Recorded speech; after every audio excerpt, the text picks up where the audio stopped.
Nous sommes contre l'immigration qui métisse notre culture. Quitte à taper sur les immigrés.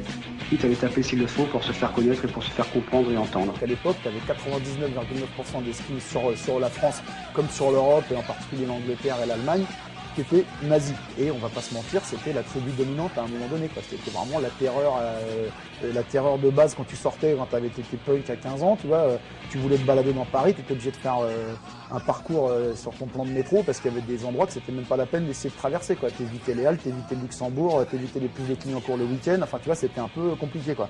Donc il est temps qu'on s'organise nous aussi en bande, dont l'objectif serait l'antifascisme radical et faire changer en gros la peur de camp, quoi. Les forces au pouvoir à l'époque ne faisaient rien. C'était un mouvement, on le laissait faire. Même si la politique de l'époque, ainsi de suite, ne pouvait pas permettre à ces gars-là de fermer leur gueule et leur dire qu'ils avaient tort, en gros, bah nous on l'a fait.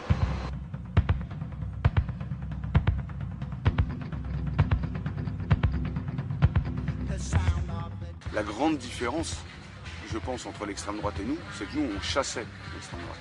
On sortait le soir pour en trouver. C'est ça la grande différence.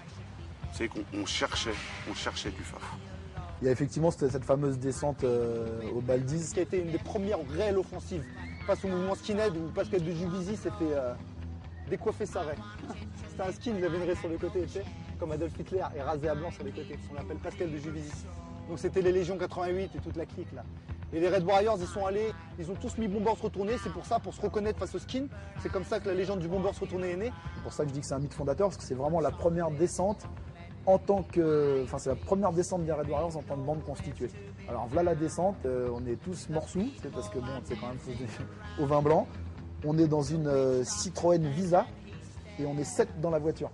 Il y en avait même qui étaient dans le coffre. C'est-à-dire que si c'est pas toi qui descends leur ouvrir la porte, ils peuvent pas sortir de la voiture. Tu vois.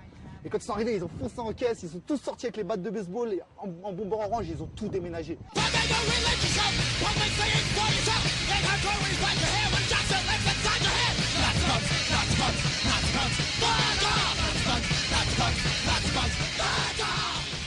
Les vrais groupes de chasseurs, on devait être 3 ou 4, c'est tout.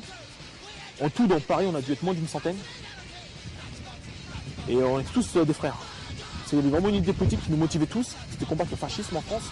Ça n'existe pas dans les autres pays. Enfin, tu vois, on est vraiment les premiers ici à Paris à avoir développé cette espèce de radicalisme militant et actif, cet activisme antifa dans la rue. Donc c'était que de la ruse, de l'armement, du nombre, des embuscades. Et on a fait notre travail. Notre objectif, c'était d'éliminer les skins de la capitale. Et à la fin, ma foi, je crois qu'on n'y est pas trop mal arrivé.